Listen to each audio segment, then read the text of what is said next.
Bro काल ओस आसान सेजरा पजरा ठीक आज everyone wants to look good बार बार लोग वन यम सात नेरान कुन जाए रिपोर्टिंग कर मे लोग वन दपान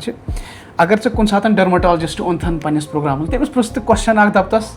ऐसे सनस्क्रीन यूज़ करा even I am using sunscreen मैं भी सनस्क्रीन यूज़ करता हूँ तो सनस्क्रीन अभी कश्मीर में बहुत आम है। Sunscreen is a good thing if you use it every day मगर सनस्क्रीन ते टाइप क्रेहनियार सो बुथिस गसान या जिसमस लकट लकट दान नेरा ये वजह क्या या ते कह मोज बन सन खेवान हार्मोनल पिल्स ठीक तिमन मज ते गसान फेसस पिगमेंटेशन पिंपल्स क्या यम कित कन गसान ये वनकस मर्दन मज ते खवातीनन मज जो त्रे फैक्टर आसान अ गो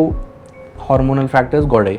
यम टीन एज मज गसान बच्चे या बच्ची आज तिमन अत एज मज कॉमनली हेकान नीरित यह हार्मोनल आसान बे अत मज कह बैक्टीरिया अत बढ़ावान ठीक मेकअप करान मेकअप अम सान स्किन पे असर पे अहन बिल्कुल युस मेकअप आसान तुम वो मार्केटस मज असल तक चीप तक बिस्मिल्लाहिर्रहमानिर्रहीम अस्सलामु अलैकुम वरहमतुल्लाह राइजिंग कश्मीर किस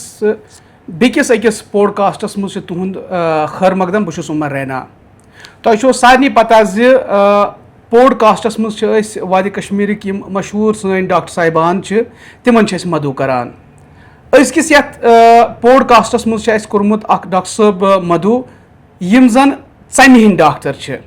षमि रिलेटेड वनकस वारिया केसेस कश्मीरस मज लबन यानी यो स्किन डिजीज़ अत मज प्रॉब्लम्स सान माजन बेन या सन जवान यमन जन वनकस ज्यादा स्किन रिलेटेड प्रॉब्लम फेस पेवान करने अथ मुतलिक करो कत डॉक्टर उज़ैर खुर्शीद साहब डॉक्टर साहब तुहद ज्यादा वेलकम राइजिंग कश्मीर किस पॉडकास्टस मज। अस्सलामु अलैकुम तुहद बहुत बहुत शुक्रिया तुह दिचु मे अपॉर्चुनिटी योर सान लुकन ब्रोह कन यिनच बहुत डॉक्टर उज़ैर खुर्शीद बहुत वनकस काम करान एज कंसल्टेंट डर्माटोलॉजिस्ट पारस हेल्थ श्रीनगर तो स्किन डिजीज़ आसान यमन मुतलिक न सानन यमन अवामस कहन आइडिया तम कन्फ्यूज तो यमन यम ये पे होर तान फेरान नॉट नोइंग कि यमन कमिस निश पजे गसन तो क्या ट्रीटमेंट गस कर तमे डाउट करो कह क्लियर ये तो युथ सनिस यमन अवामस गस सहूलियत। डॉक्टर साहब गोडनुक सोन ये पॉडकास्ट क्वेश्चन रोज कि स्किन रिलेटेड प्रॉब्लम्स मज वनकस लबन अगर जन वो इचिंग या फंगल इन्फेक्शन ये पे कशुन तनो कशुन बाकी रिलेटेड प्रॉब्लम्स पिगमेंटेशन मगर गोडनिच कत करो ये फंगल इन्फेक्शन तो इचिंग गो क्या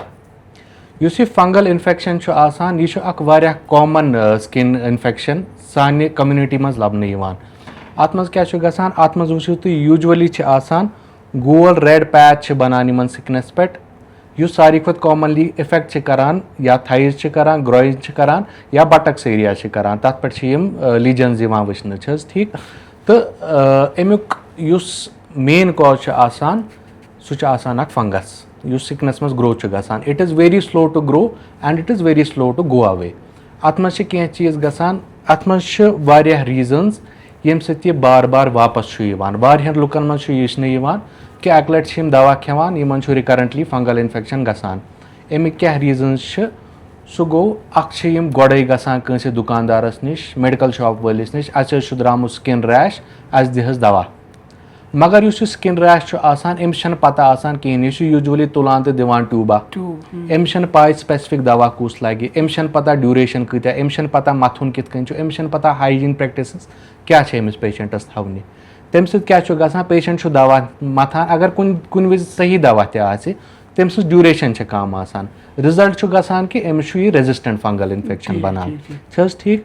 बे कॉमनली सन फार्मासिस्ट या अनक्वालिफाइड पीपल जिनके पास ये दवाई लेने जाते हैं तम स्टीरॉइड्स करान प्रिस्क्राइब स्टीरॉइड करान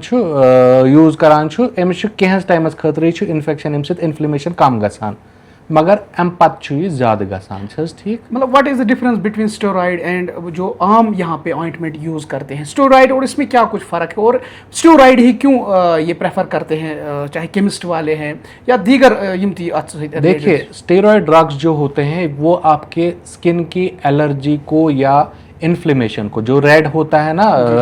जो रेडनेस होती है इसमें दैट इज इन्फ्लेमेशन इन्फ्लेमेशन हर जहाँ पे भी आपका स्किन थोड़ा डिस्टर्ब होता है ततन आसान इन्फ्लेमेशन गमच स्टीरॉयड अत इन्फ्लेमेशन कम करान तो यह सिम्टोमेटिक रिलीफ दिवान मगर युस अत जरासीम अंदर कन छु सो जरासीम अदरे आसान ठीक तथ खतर पेवान एंटी फंगल जरूरत एंटी फंगल खोन पेवान मथुन पेवान बे हाइजीन प्रैक्टिसेस आसान तिम पेवान करने ये इनकम्प्लीट दवा रोजान अम सु फंगस बनान रेजिस्टेंट ठीक सो दैट जिम कॉमनली अस नश दवा आसान तिम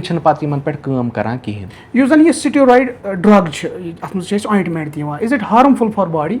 it is harmful when it is not used as per prescription okay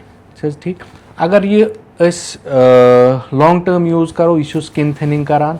अगर लार्ज बॉडी सरफेस एरियाज पे यूज करो यह सिस्टमैटिक एब्जॉर्प्शन करान यम अत मज स्टीरॉयडल साइड इफेक्ट पूरे बॉडी मज ठीक अगर वन ये ओवर यूज करो for a long duration of time अत मज तिम चीज ते हेकान गसित यमन एंडोक्रिनोलॉजी पत क्राइसिस वथान यत तुहद बॉडी मज पूरे स्टीरॉयड मेटाबॉलिज्म स्टीरॉयड अंदर ते बॉडी मज नेरान अम सुई मेटाबॉलिज्म डिस्टर्ब गसान ठीक बाय अनइवेंटफुल बाय मनियो तुम अनसुपरवाइज्ड यूज डॉक्टर साहब कर स्किन रिलेटेड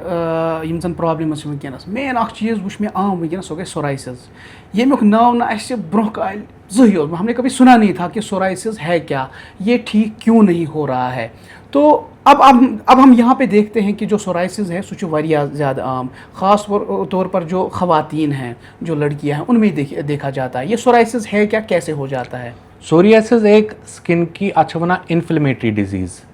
ठीक। इसमें क्या हो जाता है, आपके स्किन पे रेड पैचेस बनते हैं जिनमें स्केलिंग आती है, तिमन खसुर ह्यूता वन खसुर वथान, ठीक। यह हेकान कलस ते इम्पैक्ट कर, यह हेकान जोड़न ते इम्पैक्ट कर। One of the main reasons is कि यह आसान जेनेटिकली लिंक्ड। अम पत ज कॉमन रीजन यम वनकस सानि सोसाइटी मज। नंबर 1 इज युस मेटाबॉलिक सिंड्रोम, ओवरवेट सन अनहेल्दी लाइफ स्टाइल यह करान एनहेंस अत, ठीक। Number 2 is smoking. स्मोकिंग सनिस माशरस मज वारिया कॉमन आज, अच्छा। तम सह एग्रवेट गसान, तम सह ज़्यादा गसान सोरियासिस। वह गो सान आज रिसर्च से जदीद मॉलिक्यूल आम, जदीद टेक्नोलॉजी आम, आज सोरियासिस कंट्रोल वारियास हदस तान मुमकिन। यह पोज कि यह वन क्योरेबल कह, बट क्योरेबल वारिया डिजीज कह, diabetes curable, hypertension curable, but with life style modifications and proper medicine the people who are suffering from these disease tim karan ak life this pan maintain as normal as other people around them who are disease free, but they have to be on proper follow up, timan medication पे रोज उन तात खतर ठीक है। ये गसान जिंदगी मजा ये वारियास हदस तान, समटाइम्स 90% भी इसमें ठीक हो जाता है। अच्छा, 90% तान ठीक गसान। यो जन स्किन रिलेटेड कहां प्रॉब्लम ये कम्युनिकेबल डिजीज, यह हेकान बेकिस लरित। स्किन डिजीज हर कह कम्युनिकेबल कहें, कम इन्फेक्शन आसान, स्किन इन्फेक्शन कम्युनिकेबल, बाकी कह इन्फेक्शन हर कह कम्युनिकेबल। यथ मज जरासीम मौजूद सो कम्युनिकेबल, यथ मज जरासीम कहें तथ मज इन्फ्लेमेटरी डिजीज, तथ मज ऑटोइम्यून डिजीज, तथ मज एलर्जिक डिजीज, तिम कम्युनिकेबल कह। यो जन ये सोरियासिस डिस्कस वनस कर, अच्छा खतरे कह रोजा पेशेंटस, कमुक खतर मतलब लाइफ टाइम फेस कर दवासी पे रोजन कि जन अगर अत कुछ चीज़ खेनस चेनस मज परहेज कर यह ठीक वो अत मज मॉडिफाइबल फैक्टर्स तो नॉन मॉडिफाइबल फैक्टर्स। गोडनुक चीज वन बह यह जानलेवा चीज कह, अच्छा जानलेवा कह, हाइपरटेंशन पे गस पगह स्ट्रोक कह अम सत, या डायबिटीज पे में जैसे इसका DKA गसान या बाकी ती सडन एमरजेंसी पेवान अत मज कह यूजुअली। वन क्या गसान विद मेडिसिन्स यह रेमिशनस मज अचान। रेमिशन मतलब गो कि अमिस डिजीज फ्री इंटरवल, अम कोर कैंस टाइमस मेडिसिन पत रोज अमिस हेकि वरियस ते रोज 2 वरियन ते 3 वरियन ते 10 वरियन ते असल कंट्रोलस मज, along with life style modification, smoking cessation, बे टिप्स एंड वनान पेशेंटन तो तम सह disease free interval long term. तो यह डिजीज फ्री इंटरवल अत मज या तो अमिस लो डोज दवा जरूरत पे, या तो अमिस डिजीज ये मेडिसिन फ्री इंटरवल ते रूजित। यह छुनह हमो मेडिसिन पे कह तो इन हमेशा थवन अख लिमिटेड डोज ऑफ मेडिसिन चालू अच्छे हेकान डिजीज मेडिसिन फ्री इंटरवल दी वनकस अगर लुकन मज वो ना लुकन मज यह स्किन रिलेटेड कह प्रॉब्लम लकट लकट दान बुथिस पिगमेंटेशन अमूमन वुचान या प्रेगनेंट जन या अगर तमिस डिलीवरी पत तमिस पिगमेंटेशन गसान तमिस क्रेहनियार सह बुथिस गसान या जिस्मस लकट लकट दान नेरा यह वजह क्या अत हेको पान क्रीम इस्तेमाल कर यह तुह असल चीज नोटिस कोर्मुत साने माजि बेन आसान यमन पिगमेंटेशन गसान या तो प्रेगनेंसी मज या तो गसान प्रेगनेंसी पत या तो कह मोज बन सन खेवान हार्मोनल पिल्स ठीक तिमन मज गसान फेसस पिगमेंटेशन ठीक फोर हेडस पे गसान चीक्सन गसान अत मिलाजमा वनान ठीक यथ मज जो त्रे फैक्टर्स अख हार्मोनल फैक्टर इनफैक्ट मेलन मज गसान पे अत मज यूवी एक्सपोजर यूवी रेज यम तक natural UV rays by sunlight दयिम artificial UV rays by screen time and all त्रेयम चीज मेडिसिन यथ मज मैं ऑलरेडी तो डिस्कस कोर ठीक बे स्ट्रेस रिलेटेड फैक्टर्स तम हर कुन डिजीज मज वन गो प्रेगनेंसी अत मज हार्मोनन गसान सोन राइज गसान फॉल गसान अम क्या हार्मोनल इम्बैलेंस बॉडी मज तो पिगमेंटेशन पैदा गसान सिकनस मज अमूमन इन जन मज वन ट्रीटमेंट मे ओत फंगल इन्फेक्शनस मज तुह वोन कह दिवान अत इथे कन स्टेरॉयड क्रीम्स या बाकी कह मतन खतर यम से टेम्परली इन्फ्लेमेशन कम गसान तो फर्क बासान मगर ओवरऑल तम सिकनेस करान डैमेज ठीक ठीक तो अत खतर proper treatment available medical treatment chemical peels कहन केसन मज लेजर ते यूज गसान depending on the patient's needs बे सो कत स्टेजस पे सो लैक्टेट करान सो प्रेगनेंसी हिंदिस स्टेजस मजे सो वनकस लैक्टेशन प्रेगनेंसी फ्री तथ पे डिपेंड करान क्या ट्रीटमेंट दिमो ट्रीटमेंट इंटरवल कूता रोज बे पेशेंट वारिया एक्सपेक्ट करान न अस गस हफ्तस मज 10 दोहन मज गसन फर्क ति गसान कह यम disease they usually takes months इन पेवान कहन रेतन ट्रीटमेंट कर तम पे फॉलो अपस पे रूदन युथ स्किन केयर रूटीन दिवान इन पे स्किन थवान असल डॉक्टर साहब हर कह वनकस यसान मतलब बह गस हैंडसम रोजन बुत गस ठीक रोजन मे कोर अख चीज नोटिस कि अगर कह इंसान मे खो दवा फुल वन या मे मस कह क्रीम मे गई अथ सत रिएक्शन तो जो चेहरा है वो रेड हो जाता है बॉडी है वो रेड हो जाती है जो हम क्रीम लगाते हैं मतलब किसी डॉक्टर से अगर कंसल्टेशन लेने के बाद प्रिस्क्रिप्शन वो अगर डॉक्टर साहब हमें प्रिस्क्राइब करेगा किसी भी क्रीम के लिए उसके बाद भी रिएक्शन हो जाती है ये क्या दलील अमिस क्या रिएक्शन गसान जिस्मस वो वनकस क्रीम्स ना मार्केटस मज creams are of thousands of types यमन मज मॉलिक्यूल आसान मानियो तुम 20-30 मॉलिक्यूल अकिस क्रीम मज आसान यमन मज प्रिजर्वेटिव्स आसान तम पे एक्टिव इंग्रीडियंट्स आसान तम अम मजीद तह चीज़ आसान तथ मज बे टेस्टिंग करित आसान यूजुअली क्रीम्स मगर कह लुक तिमन मज वनुक तान एलर्जी वचम कह मगर युथ तिमन एक्सपोजर गसान तिमन एलर्जी नेरान अम सत ठीक वन गो अख चीज यमन मज यम कहन स्पेसिफिक मेटलन या कहन स्पेसिफिक प्रिजर्वेटिवन खतर एलर्जिक सह ननान तोतान कह योतान इन एक्सपोजर गोमुत युथु इन फर्स्ट एक्सपोजर गो सह ननान अति अत खतर पे कह टेस्टिंग कर तथ वन पैच टेस्ट तम तथ मज स्टैंडर्ड सीरीज कॉस्मेटिक सीरीज तथ मज पता चलान कि अमिस नफरस कम कम मेटल कम प्रिजर्वेटिव या कम केमिकल एलर्जी गसित जी डॉक्टर साहब अख अहम सवाल युस जन मे बार बार लुक वन यम सात बह नेरान कुन जाए रिपोर्टिंग कर मे लुक वन दपान अगर ऐ कुन सात डर्माटोलॉजिस्ट ओन पन्निस प्रोग्राम तमिस पृष्ठ क्वेश्चन अख दपतस ऐसे सनस्क्रीन यूज़ करा even I am using sunscreen मैं भी सनस्क्रीन यूज़ करता हूँ तो सनस्क्रीन अभी कश्मीर में बहुत आम है छोटे बड़े मतलब हर कोई सनस्क्रीन यूज़ करता है कोई 30 SPF कोई 50 SPF कोई 60 SPF तो जब मैं बाहर निकलता हूँ मतलब यम सात बह लुकन समखान कह वन मे ना यह सनस्क्रीन करान मतलब बुथस ठीक कहीं ना मान खतर कंफर्टेबल रोजान कहीं क्या सनस्क्रीन हेकवा इस्तेमाल करित पाने चाहे सो 30 SPF चाहे 50 चाहे 60 या सो इफेक्टिव कि इफेक्टिव बुथस खतर वुचो युस तुम सनस्क्रीन हूँ टॉपिक तुलो सनस्क्रीन वनकस कॉमनली यूज गसान इनफैक्ट मे आए कह पेशेंट तिमन 3 रतन हंद 4 रतन हंद बच्चे तम वन कस सनस्क्रीन मथो अमिस लकटिस बच्चस तो sunscreen is a good thing if you use it every day मगर सनस्क्रीन ते टाइप अत मज ऑलमोस्ट 5-6 टाइप्स ऑफ सनस्क्रीन्स आसान physical sunscreens chemicals tinted anti acne बाकी चीज आसान सनस्क्रीन यूज करन important twice a day thrice a day usually 3 to 4 hours अत लाइफ मगर तुह कस सनस्क्रीन सूट करो सो नन तमी सम सात तुम डॉक्टर पन अक लट कंसल्ट करो अक लट करो तुम कंसल्ट तम वुचन तुहद स्किन क्युत तम करन तुह prescribe you can use it for your life ठीक तो सनस्क्रीन यम टाइप तुह करो कस्म सूट बेस कर सो कस्म सूट कह तम चीज तक मज वुचन डॉक्टर साहब ब्या क्वेश्चन यम जन सान माज बेन हर वक्त मे वन वो नबर कन दपान पिंपल्स नान अम ब्रो कर कत यह पिगमेंटेशन मगर सत करो कत पिंपल्स क्या कित कन गसान यह वनकस मर्दन मज तो खवातीन मज यम पिंपल्स अत वन एक्ने वल्गैरिस यम यूजुअली तुम वो बुथिस पे नान कमरस पे नान कहन पेशेंटस चेस्टस पे नान अत 2-3 फैक्टर आसान अ गो हार्मोनल फैक्टर्स गोड़े यम टीन एज मज बच्चे या बच्ची आज तिमन अत एज मज कॉमनली हेकान नीरित यह हार्मोनल आसान बे अत मज कह बैक्टीरिया अत बढ़ावान ठीक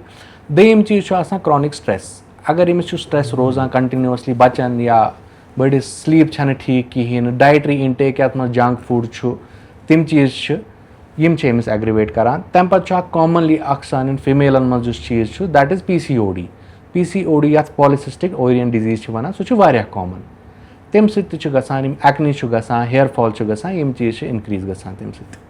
यह मतलब खेन चेनस मज अगर ज्यादा खे इंसान मिसाल के तौर पर जंक फूड नबर अत वास्त यथ स्किन रिलेटेड अहन बिल्कुल जंक फूडस मैक्सिमम डिजीजन वास्त आमुत वुचन जंक फूड अत शुगर स्पाइक्स गसान अम तुहद लिपिड प्रोफाइल डिरेंज गसान अम मेटाबॉलिक सिंड्रोम गसान तम पे क्या गसान बॉडी मज कॉर्टिसोल इनक्रीज गसान स्ट्रेस हार्मोन तुहद स्ट्रेस कंटिन्यूसली रोजान एलिवेटेड यम हेयर फॉल गसान एक्ने गसान तम पे स्ट्रेच मार्क्स तम वुचन या गर्दन पिगमेंटेशन गसान तम वुचन तो मल्टीपल डिजीज अम वुचन सो कस स्किन प्रॉब्लम यस न इंसानस पज नज़रअंदाज करें कहें यथ मज खतर तह रोजान अमिस यथ मज अमिस प्रॉपर कंसल्टेशन पेवान डॉक्टर सुन जरूरत वुचो सारी खुद बह वनो तुह सिकनस मज आसान एलर्जीज यम बाज अवकात जानलेवा हेकन बनित एलर्जीज वारिया कंसे इफेक्ट करान यम मेनली तमिस वुठन शहरगे हेकन वरम खलित अत मज हेकान अमिस शहरक ब्लॉक गसित तो अमिस पेवान एमरजेंसी केयर जरूरत अम मजीद ड्रग रिएक्शंस गसान यम स्किन एलर्जी तह करान तो तम करान अंदर तह एनाफाइलैक्सिस यम सत अमिस BP हेकान कम गसित तो यह हेक शॉकस मज पेशेंट गसित अम मजीद वारिया तम स्किन डिजीज यम न नज़रअंदाज पेन करें कहें मे बासान आजकल किस दौरस मज पेन कहन स्किन डिजीज इंसानस नज़रअंदाज करें हेयर फॉल ज्यादा यह मर्दन मज तो जनानन मज हेयर फॉल कॉमन वनकस वन गसान दुकानदारस नश अगर कॉस्मेटिक वलिस नश गो दपो तमिस आज शैम्पू आज दि फलान ब्रांडुक शैम्पू फलान ब्रांडुक शैम्पू तुलान तो अना पाने पे वुचान कि नसा अम नसा कोर प्रिवेंट कहें हेयर फॉल यह क्या वजूहत अमिस कित प्रिवेंट यह कित रुक अमिस हेयर फॉल सारी खुद ब्रोह वन बह तुह शैम्पून पे कत करूँ तुह शैम्पू हेयर फॉलस खतर कहें इफेक्टिव शैम्पू मेयरली रोजान for 30 seconds on your scalp तो यह क्या कर यह कत गस रूटन तान it is meant for cleansing purposes only यह कर सफाई यच खाली शैम्पू सो रोल आसान माइल्ड आस हार्श ऑन स्कैल्प तम प्रेफर करान अत मज वन हेयर फॉल हेयर फॉलस तह पन पन टाइप्स आसान कंस आसान जेनेटिक हेयर फॉल यथ एंडोजेनेटिक एलोपेशिया वन सह फीमेलन मज तहकान मेलन मज तहकान दोयम चीज आसान यथ वन nutritional hair loss protein intake कम मल्टीविटामिन कम आयरन कम अमिस हेक नफरस हेयर फॉल गसित थायराइड डिसऑर्डर्स एसोसिएटेड अमिस हेक हेयर फॉल गसित सज ठीक त्रेयम चीज आसान वन त्रेयम चीज अत मज तथ टिलोजन एफ्लुएम वन दैट इज शॉक लॉस तथ कٲnٛसہِ आसہِ सर्जरी आमٕژ करنہٕ या स्ट्रेस आसि या कینٛہہ बٮ۪مار آسہِ روٗدمُت رٮ۪تَس 2 رٮ۪تَن یا مٔلِگنَنسی آسٮ۪س کیٖموتھرپی پٮ۪ٹھ آسہِ تٔمِس چھُ ہٮ۪کان مَس نیٖرِتھ ژٔلِتھ بٹ تَتھ منٛز چھُ اکھ چانس آسان once he is back into his health تٔمِس چھُ یِوان سُہ مَس واپس. یُس زَن ڈینڈرف چھُ روزان مَستَس منٛز اَمہِ خٲطرٕ کیاہ پَزِ کَرُن؟ ڈینڈرفَس منٛز چھِ آسان 2 چیٖز اِمپاٹنٹ. اکھ چھُ یُس فنگسس کران چھُ تَتھ خٲطرٕ ٹریٖٹمنٹ کَرُن بیٚیہِ چھُ آسان أمِس اویلی سکیلپ تَتھ خٲطرٕ چھُ آسان اَتھ منٛز چھُ یوٗجؤلی شیمپوٗ یِوان اَسہِ یُس أمِس ٹاپِکٔلی چھُ کلینز تہِ کران اینٹی فنگل تہِ آسان یوٗز تہٕ سُہ چھُ پیوان أمِس کرونِکلی. وۄنۍ اگر کٲنٛسہِ چھُ آسان لانگ ٹٔرم ڈینڈرف تٔمِس خٲطرٕ چھِ أسۍ اورل میڈِکیشنٕز تھاوان کینٛہَس ٹایمَس خٲطرٕ ییٚمِس تَمہِ سۭتۍ فرق چھِ گژھان. ڈاکٹر صٲب آز چھِ کامنلی أسۍ وٕچھان کہِ ہِیر فال تہِ چھُ گژھان ڈینڈرف تہِ چھُ یۄس ہِیر پلانٹیشن چھِ گژھان یُس زَن أسۍ مَس چھُ لاگان یہِ چھا اِفیکٹِو آسان مَستہٕ خٲطرٕ اگر لاگہِ اِنسان؟ یُس تُہۍ ہِیر ٹرانسپلانٹیشنُک چھُو پرٛژھان hair transplantation is one of the most successful surgeries in skin. اچھا اَتھ منٛز چھُ when it is done by good hands by a qualified person اَتھ منٛز چھُ سکسیس ریٹ آسان ابو 95%. ٹھیٖک. تہٕ اَتھ منٛز چھُ یُس ہایر گریڈ ایلوپیشیا چھِ آسان تِمن چھِ وَنان گریڈ 5 گریڈ 4 گریڈ 6 تِمن منٛز چھِنہٕ ہٮ۪کان أسۍ باے میڈِسنز اور تُہۍ وٕچھِو GFC تھرپیٖز چھِ یا رِجنریٹِو تھرپیٖز چھِ تِمو سۭتۍ چھِنہٕ یَتھ منٛز گژھان گروتھ کِہینۍ کیازِ کہِ ییٚتنَس نہٕ فالِکل آسی تہٕ تَتنَس کَتہِ گژھِ گروتھ ییٚتنَس نہٕ سِٹیم سیل آسی تَتنَس کَتہِ گژھِ گروتھ. تٔمِس خٲطرٕ چھُ بیسٹ روزان ہِیر ٹرانسپلانٹ. ہِیر ٹرانسپلانٹس منٛز چھِ أسۍ پٔتۍ کِنۍ أمۍ سٕنٛدِ ڈونر ایریا منٛز یہِ کینٛہہ فالِکل کران تِم چھِ أسۍ ریڈسٹرٛبیوٗٹ کٔرِتھ أمۍ سٕنٛدی فالِکل فرنٹس لاگان یا چھِ بیڈٕ منٛز یِوان کَڑنہٕ یا چھِ باڈی ہِیر یِوان کَڑنہٕ. تِم ییٚمہِ ساتہٕ باے گُڈ میتھٲڈ یِن لاگنہٕ تَتھ منٛز چھِ آسان گروتھ ریٹ تہِ اَثر بیٚیہِ چھُ سُہ روزان تہِ واریاہَس کالَس ییٚمہِ تَمہِ پَتہٕ اَتھ پراپر ٹریٖٹمنٹ فالو کَرو. ڈاکٹر صٲب بیٛاکھ اکھ چیٖز چھُ مطلب یہِ کوٚر مےٚ پانہٕ تہِ نوٹٕس تہٕ یہِ پرٛژھ مےٚ واریاہو لُکو دوٚپُکھ بہٕ چھُسو تۄہہِ بار بار وَنان کہِ دوٚپُکھ ییٚمہِ ساتہٕ ژٕ کٲنٛسہِ ڈٔرماٹالجِسٹَس اِنٹَروِو کَرَکھ تٔمِس پرٛژھِ ضروٗری زنٛگَن پٮ۪ٹھ یَتھ پورشَنَس منٛز چھُ نیران بٕلیک تِم داغ ہی تھوڑا لۄکٕٹۍ لۄکٕٹۍ داغ دَپان أمِس ہسا درٛاو یہِ اچانک مگر یوٚتام مطلب اوبزٲرٕو کوٚر اِنسانَن یہِ چھُ ہٮ۪کان زیادٕ اگر ٲرَکھ یِن تَمہِ چیٖزٕ سۭتۍ گٔژھِتھ یہِ کیٛاہ دٔلیٖل چھِ أمِس کیٛازِ چھِ أتھۍ سٕپاٹَس پٮ۪ٹھ نیران یا کَژھن منٛز نیرٮ۪س یا بیٚیہِ کُنہِ پاٹَس پٮ۪ٹھ نیرٮ۪س یہِ. ییٚمِچ تُہۍ یہِ کَتھ چھُو نہ کران یہِ چھُ کامنلی یوٗجؤلی آسان اکھ فنگل اِنفیکشن. اچھا یہِ تہِ چھُ فنگل اِنفیکشن. یہِ چھُ فنگل اِنفیکشنٕے آسان یُس تُہۍ تھاین اراوُنڈ چھِو وٕچھان یِم گول داغ چھِ روزان سم ٹایمٕز بلیک کینٛہہ ٹایمَن چھِ آسان ریڈِش. ٹھیٖک. اَتھ منٛز کیاہ چھُ آسان یہِ ایریا یُس آسان چھُ اَتھ منٛز چھُ ٲرَکھ زیادٕ یِوان. ٹھیٖک. اَتھ منٛز چھُ مویسچر روزان یا تُہۍ وٕچھِو یہِ چھُ ہیٚرمٮ۪ن کَژھن منٛز تہِ گژھان یا چیسٹس وغیرہ پٮ۪ٹھ تہِ چھُ ہٮ۪کان گٔژھِتھ یہِ یِم یِمن جاین یہِ ٲرَکھ چھُ زیادٕ یُس یہِ مویسچر چھُ آسان یہِ چھُ آسان فیورِبٕل سایٹ. ٹھیٖک. اَتھ یُس یہِ فنگس چھُ آسان اَتھ گرو کرنہٕ خٲطرٕ. اَمہِ پَتہٕ چھُ آسان یِمن جاین فرکشن چھُ اکھ سِکِن بیریر سون ہٹاوان. تَمہِ ساتہٕ چھُ أمِس جاے مِلان اَتنَس گرو کرنٕچ أمِس فنگسس. تَمہِ پَتہٕ یِتھُے یہِ پیشنٹ چھُ آسان یہِ چھُ ٲرَکھ چھُ بیٚیہِ یِوان اَمہِ پَتہٕ چھُ أمِس کَشُن یِوان زیادٕ کیازِ کہِ یہِ چھُ گروتھ کران زیادٕ اَتہِ. ٹریٖٹمنٹ کیاہ چھُ یِمن چیٖزن؟ ٹریٖٹمنٹ چھُ ساروی کھۄتہٕ بوٚڑ چھُ ٹریٖٹمنٹ ڈِسایڈ کرنہٕ برونٛہہ أمِس ڈایگنوز کَرُن. اَتھ منٛز چھِ یوٗجؤلی سِکِن ٹیسٹ کران کینٛہہ KOH چھُ آسان یَتھ منٛز أسۍ فنگس چھِ وٕچھان پَتہٕ مایکروسکوپ ٹُو کَنفٲرٕم. تَمہِ پَتہٕ چھُ ٹریٖٹمنٹ آسان 2 پارٹَن منٛز اکھ چھِ آسان میڈِسنٕز یِم اوبویسلی أسۍ چھِ پرٛسکرایب کران تِمن. دوٚیِم چھِ آسان یِمن ہایجیٖن پرٛیکٹِسٕز یِمن چھِ پَلو یِم لاگٕنۍ چھِ سافٹ چھِ لاگٕنۍ کاٹنٕکۍ چھِ لاگٕنۍ تِم چیٖز چھِ کَرٕنۍ. ہایجیٖن پرٛیکٹِسٕز چھِ تھاوٕنۍ فار ایٚگزامپٕل صابن چھِ الگ تھاوٕنۍ ٹاوَل چھِ الگ تھاوٕنۍ کیازِ کہِ یہِ چھُ اِنفیکشن یہِ چھُ کمنِکیبٕل. یہِ چھُ اِنفیکشن یہِ چھُ کمنِکیبٕل اِنفیکشن چھُ آسان کمنِکیبٕل. ٹھیٖک. تَمہِ پَتہٕ چھُ ترٛیٚیِم چیٖز تھاوُن یِمن ویٹ اگر کٲنٛسہِ زیادٕ چھُ تٔمِس چھُ آسان زیادٕ چانس یہِ گژھنُک. ڈایبِٹیٖز اگر چھُ سُہ چھُ آسان اِمیوٗنو کامپرومایز یَتھ منٛز سِٹیٹسس منٛز تٔمِس چھُ ہٮ۪کان ریزِسٹنٹ فنگل اِنفیکشن بٔنِتھ. ڈاکٹر صٲب تُہنٛز کَتھ روٗزِنۍ موٗجوٗد تۄہہِ ؤنِو اکھ بہتریٖن کَتھ یہِ چھُ مےٚ تہِ واریاہن جاین بوٗزمُت کہِ اگر کٲنٛسہِ سِکِن رِلیٹِڈ کانٛہہ تہِ پرابلِم چھِ آسان کانٛہہ تہِ اِنفیکشن چھِ آسان موسٹلی اِس کو ڈاکٹر صاحبان جو ہے وہ سجیسٹ کرتے ہیں کہِ آپ ریگولر بیسِس پر آپ باتھِنگ کرو آپ نہاو اکھ کٔرِو سا سرٛان بیٚیہِ بدلٲیِو سا ریگولر بیسَس پٮ۪ٹھ پَلوَن اگر تُہۍ پریس کٔرِو سُہ کٔرِو سا أنٛدٕرۍ کِنۍ تُہۍ یہِ چھُ اکھ مطلب روٹیٖنلی أسۍ وٕچھان نیٚبرٕ ڈیلی لایف سٹایلَس منٛز. یُس تہِ تۄہہِ کانٛہہ پَلو لٲگِتھ تۄہہِ وٲج چھو لٲگِتھ تۄہہِ چین چھو لٲگِتھ اگر فنگل اِنفیکشن چھِ سِکِن رِلیٹِڈ کانٛہہ تہِ اِنفیکشن سُہ کٔڑِو سا تُہۍ نٮ۪بر یہِ گژھِ ٹھیٖک کیٛاہ یہِ چھا کُنہِ حدس تام صحیح؟ वुचो यह पलवन हुंद तुम वो ना यह हाइजीन प्रैक्टिसेस मज ठीक क्या फंगस एक्टिव तो बेन मूल या स्पोर अमुक यह यूजुअली पलवस टॉवलस वगैरह यह गसान लरित पे यु इंसान ट्रीटमेंट करान मकलोन लोगुन सुई पलो बे यथ मज जरासीम मौजूद अमिस चांस री इन्फेक्शन गसनुक युस यह इस्तर युथ यह गरम इस्तर ये पे पकान यह कैंस हदस तान ट्राई करान डिसइनफेक्ट करनुक ठीक तो अम किन असल हाइजीन प्रैक्टिस मतलब यह हेकवा करित अहन बिल्कुल यह रिकमेंडेड अत मज पलवन करो सा अंदर किन प्रेस तो पत लगे एज ए प्रैक्टिशनर अगर तुम कत करो मोस्टली कम पेशेंट तुम ज्यादा वुचान वो सिकनिक हर टाइपिक पेशेंट वुचान मगर यम ज्यादा कॉमन तम एलर्जीज तम पिगमेंटेशन तम एक्ने सोरियासिस बे यूजुअली अस नश पेशेंट फॉर कॉस्मेटिक रीजन्स तो हेयर फॉल अस्थी तथ मज डॉक्टर साहब अख इम्पॉर्टेंट कथ करो जन मेकअप करान मेकअप अम सान स्किन पे असर पेवान अहन बिल्कुल युस मेकअप तुम वो मार्केटस मज असल चीप तो सस्त तथ मज स्टीरॉयड क्रीमन हज कत कर तथ मज स्टीरॉयड क्रीम रलवित तो बे तथ मज मेटल्स एलर्जीज बाकी चीज तम सकान गसित तम तो मेकअप अगर यह ओवर मेकअप करान या मेकअप लो स्टैंडर्ड क्वालिटी हंद यूज करान बे ओवर नाइट थवान मेकअप या एक्सेसिव मेकअप मोट लेयर सह